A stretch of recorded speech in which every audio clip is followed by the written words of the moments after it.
O Justiça e Você está no ar. Na edição de hoje vamos falar sobre a partilha de bens e as diferenças entre os direitos de quem pode ser beneficiado pela herança. Além dos herdeiros que surgem a partir do falecimento de alguém, existem também os meeiros, que mesmo em vida já têm direito a metade do patrimônio. E você vai ver também uma reportagem especial que mostra os riscos de aceitar ajuda de estranhos para movimentar a aposentadoria. E na entrevista, o convidado é o coordenador do programa Novos Rumos, o juiz Gustavo Marinho. Vamos falar sobre a expansão da ZAPAC no Rio Grande do Norte e as consequências que essa expansão pode gerar para o sistema prisional do Estado. Continue conosco, o Justiça em Você volta em instantes. Enquanto isso, fique com o resumo das últimas notícias do Judiciário Norte-Riograndense desta semana. Até já!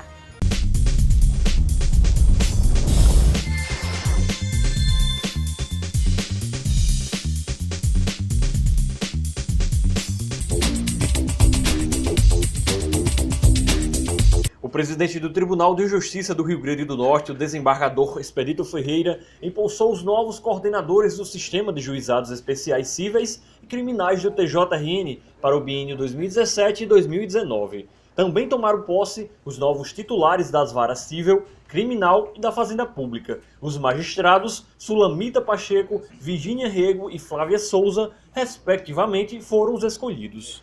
Quero agradecer os que saíram, passaram o seu tempo. 2 anos, parabenizá-lo pelo trabalho profícuo desenvolvido e creio que vamos ter uma turma nova e tornar essa justiça mais célere. Nós vamos focar a gestão em uma boa prestação jurisdicional, né? Que as partes elas entrem nos juizados e saiam satisfeitas.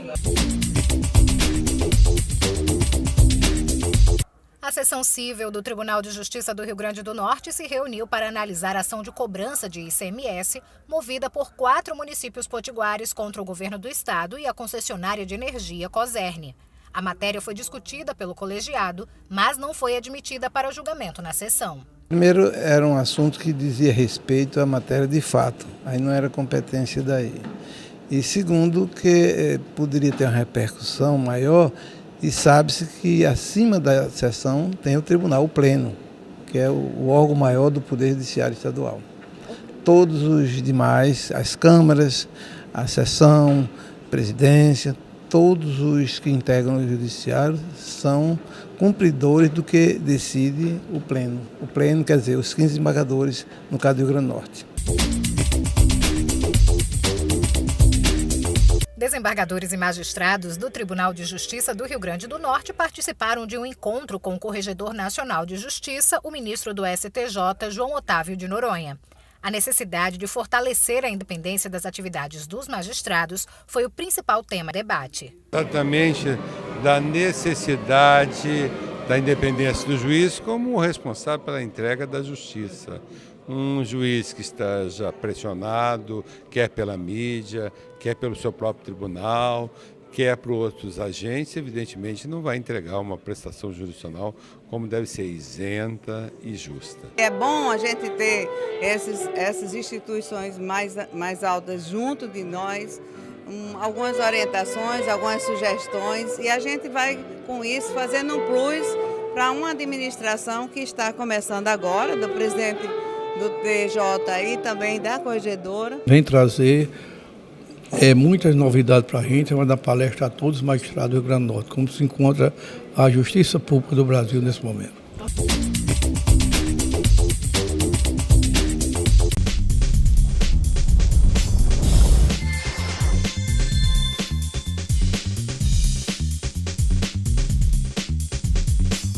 Partilha de bens é sempre um assunto tenso e cheio de detalhes. E quando existe um companheiro, pode ser ainda mais complexo.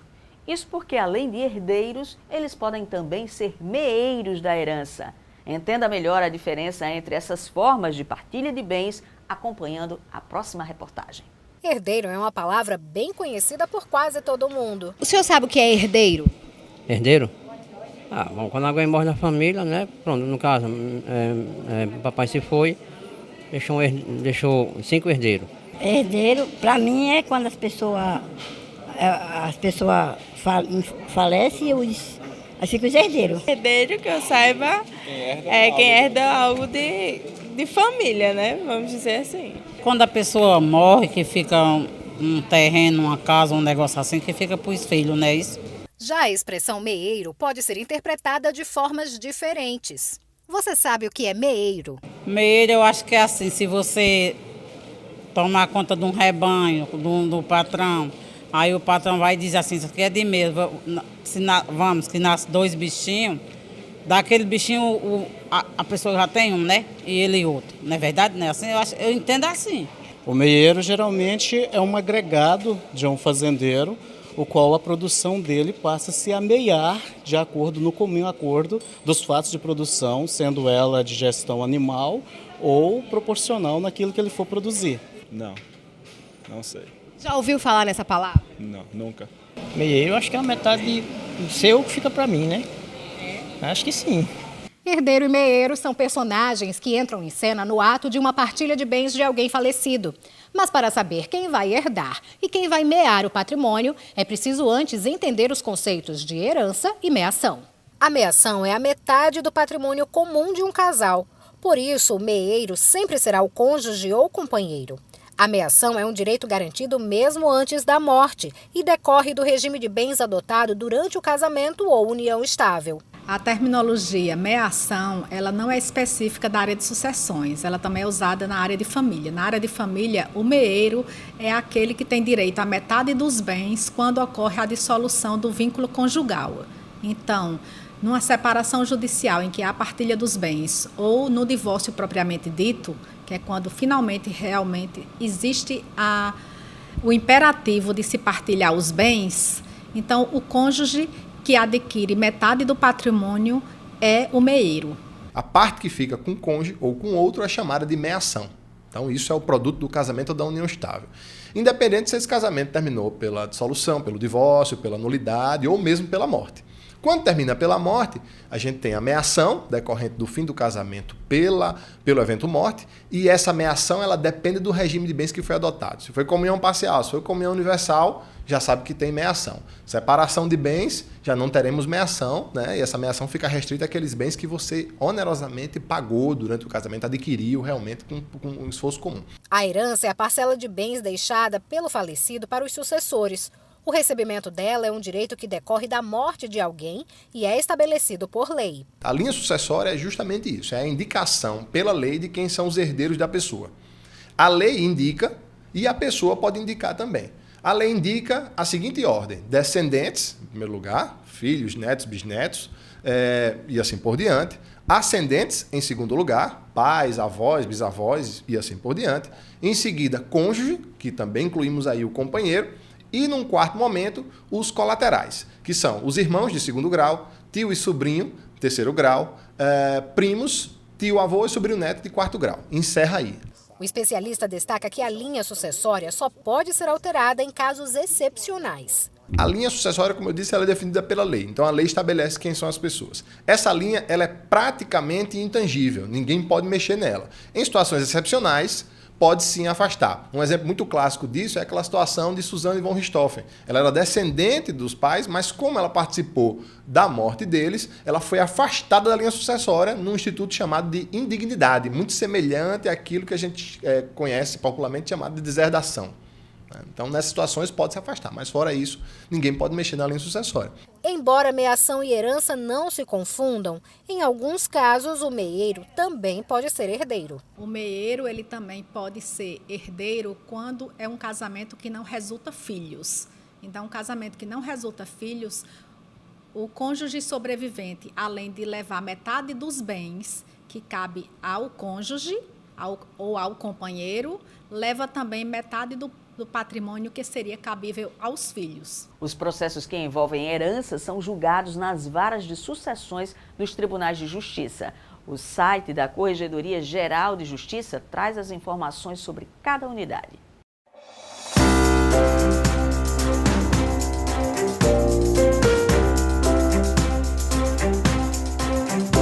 O desembargador Virgílio Macedo Júnior manteve decisão da 2ª Vara Cível da Comarca de Mossoró para que a empresa Apvida Assistência Médica Limitada garanta a cobertura das 18 sessões de atendimento psicológico por ano determinadas por resolução normativa da ANS, a Agência Nacional de Saúde. O pedido de retirada da limitação foi feito por um usuário, mas o magistrado destacou que a extrapolação da cobertura oferecida pelo plano de saúde só será concedida mediante prova de necessidade com prescrição médica específica. Vamos para um breve intervalo e voltamos em instantes falando sobre o uso não autorizado da aposentadoria de idosos e os projetos de expansão das unidades de humanização do sistema penitenciário do Rio Grande do Norte. Aproveite a pausa para acessar a página do Tribunal de Justiça Potiguar no Instagram e conferir nossas melhores imagens e as mensagens compartilhadas pelo Judiciário Potiguar. Siga o TJRN no Instagram. O Justiça e você volta já. Certamente você já ouviu falar de pessoas que se aproveitam de idosos para pegar empréstimos em nome deles ou usar a aposentadoria indevidamente. Pois saiba que isso é uma violação dos direitos humanos, com nome e sobrenome: violência patrimonial.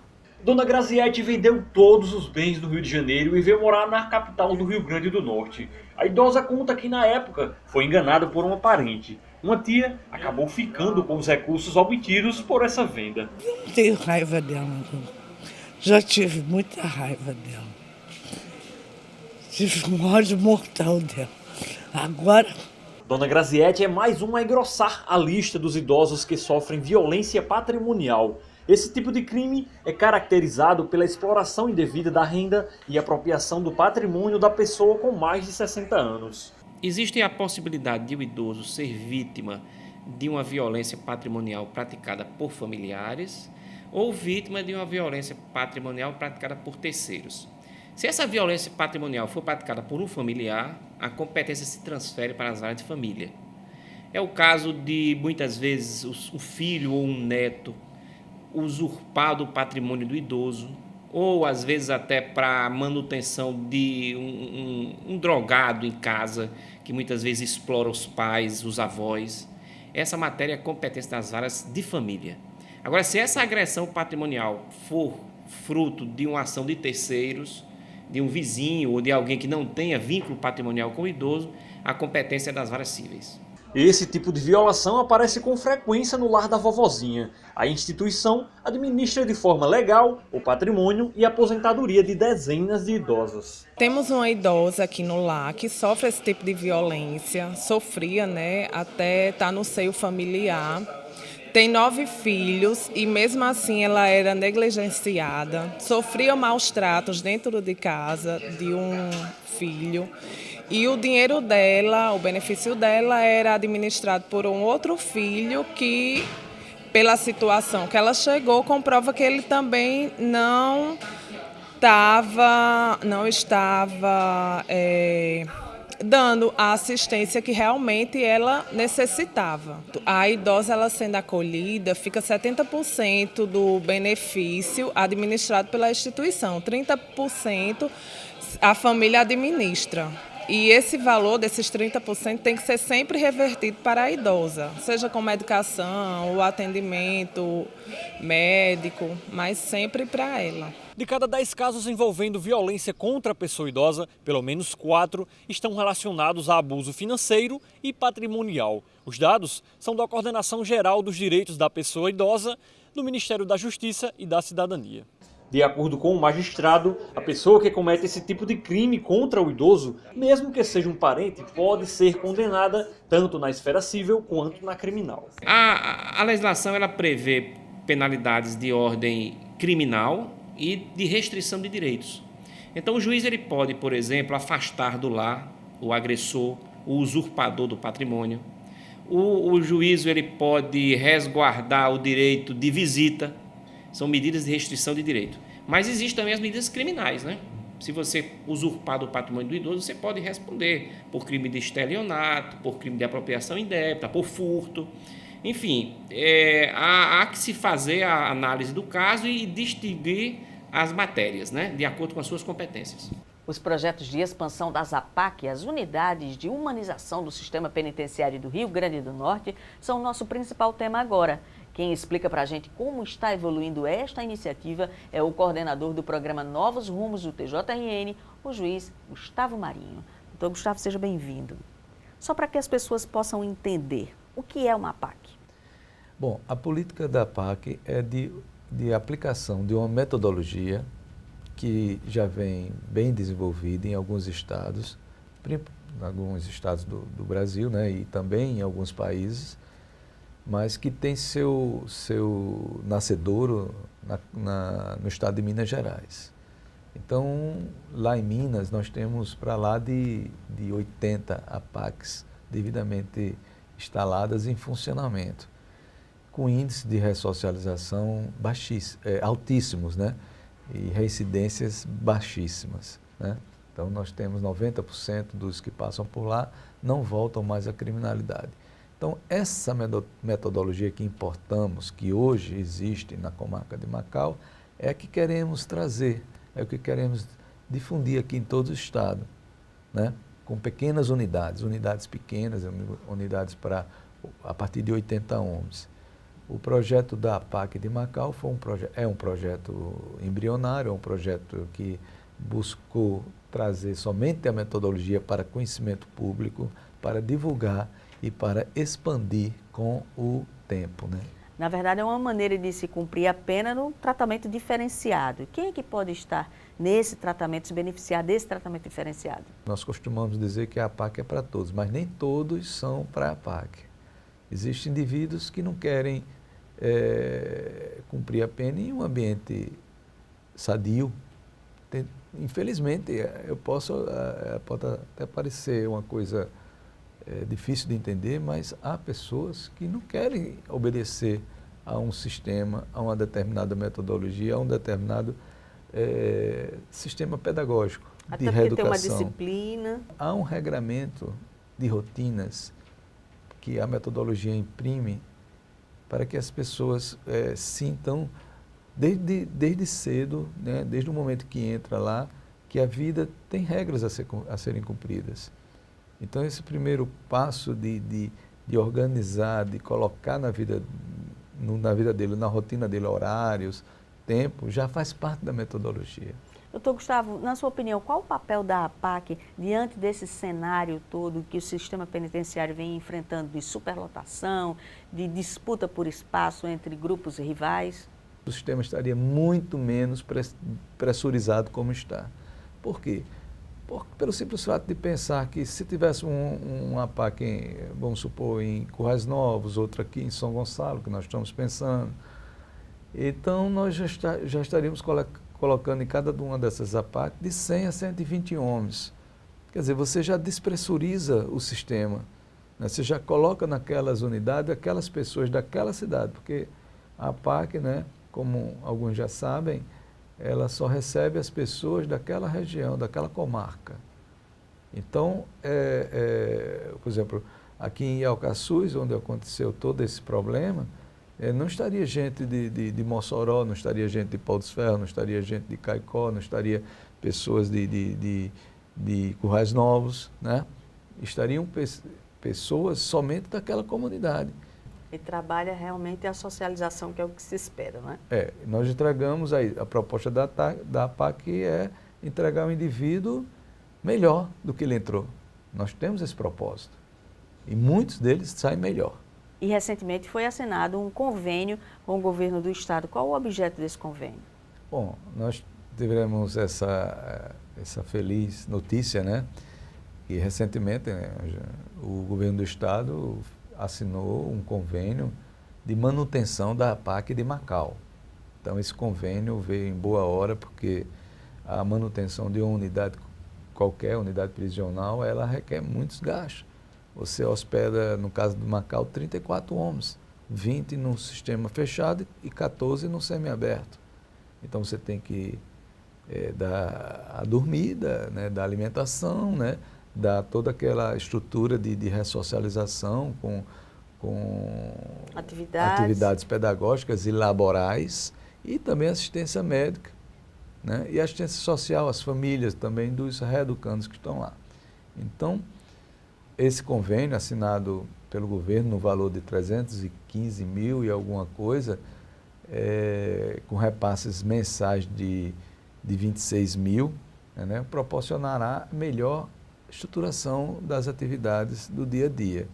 Eu também gosto de fazer uma comparação com o sistema comum, para você ter uma ideia, para 34 homens, o governo vai gastar, ao longo de um ano, 315 mil reais, 26 mil reais por mês. Isso, assim, um cálculo rápido, isso dá menos de 800 reais por homem. Enquanto que no sistema comum, um homem no sistema comum custa mais de 2 mil reais. Olhe só o benefício, né, do custo, né, comparando os dois sistemas em si. Então, mais um motivo para se trabalhar no incentivo à implantação das APACs aqui no Rio. Então, vamos torcer para que novas unidades sejam instaladas aqui no estado. Muito obrigada por ter vindo e até a próxima. Muito obrigado. E o Justiça e Você está de volta na semana que vem, mas a gente continua ligado. Os canais, você sabe, são o site do Poder Judiciário e as redes sociais. Nós estamos no Twitter, no Facebook, no Instagram, no YouTube e também no WhatsApp. Siga o TJRN e continue bem informado. Até o programa que vem.